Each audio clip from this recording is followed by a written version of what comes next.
specifically, and you find corporations like ALEC. That was probably the most shocking thing to me. And so I started to look into ALEC after watching this 13th documentary, because I did have questions after more than just race. Like, it talked about the policies, but it didn't talk about where they came from.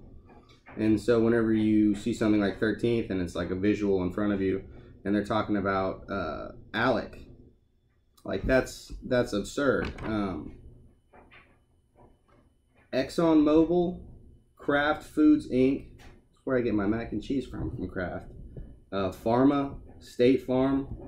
I know it said Walmart cut ties, but it said that the Walmart family was still funding. And then I tried to look into that one, but you know, it gets a little weird on the internet whenever you get that far into something like that.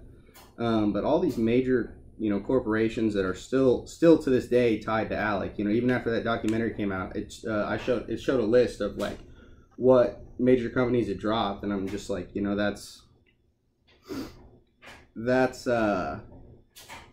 definitely sketchy. I guess that would be how I would describe it.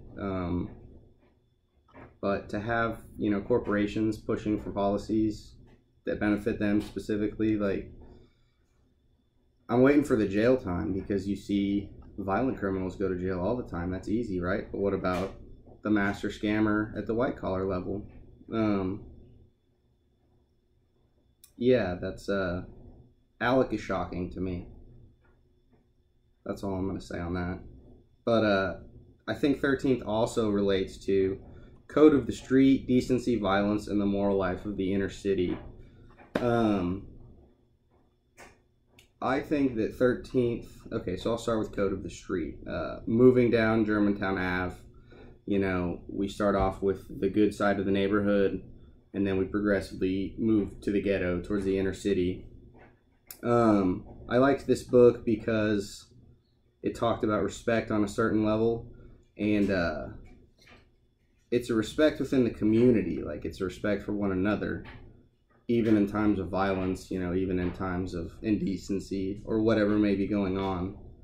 But 13th shows the birth of Code of the Street, I feel like. 13th is like, hey, you know, like I said, it's where they went and they found the problem. They said this is about the time period that stuff really started going crazy. And then Code of the Street is like, hey, this is what life is like now. Like, we see the birth of it in 13th, and then you read about what it's really like. And, you know, there was a lot of firsthand stories in that one, and that just blew my mind. You know, to see racism as like openly as it is, and then to see how these people react, like how they have to survive. They have to make their own, it's not martial law, but I mean, in a way, right? You know, they're not calling the police whenever, you know, violence happens. They get mugged, they're not going to call the police. Nobody wants to be that person. And whenever you have something like the Code of the Street, you know, that respect among each other, that watch your back mentality, I think that's really what it is. It's you know, I'll worry about me, you worry about you, and if we have to figure something out, then, you know, violence is usually the answer. You know, they're not calling the police after issues like that. Like, that's not their intent at all. All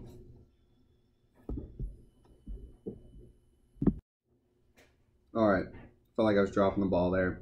Press pause, regroup, we're back. Switch up topics a little bit. I want to talk about Cop Watchers as a documentary. People filming police. Never seems like it's going to go well. One of the guys in there, like the head cop watcher, he talked about how they were targeted, and I was like, yeah, I can see that. But he said something I found very interesting. He said the New York Police Department was the largest gang in New York, and I was like, oh, he said they're on every corner, and, you know, they talked about how there was like 2,000 police officers or whatever. I was like, you know, and they had a budget of like $2 billion or something. Like, that's a lot of money, and that's that's a lot of pressure, I guess, to have cameras in your face all the time. Like, I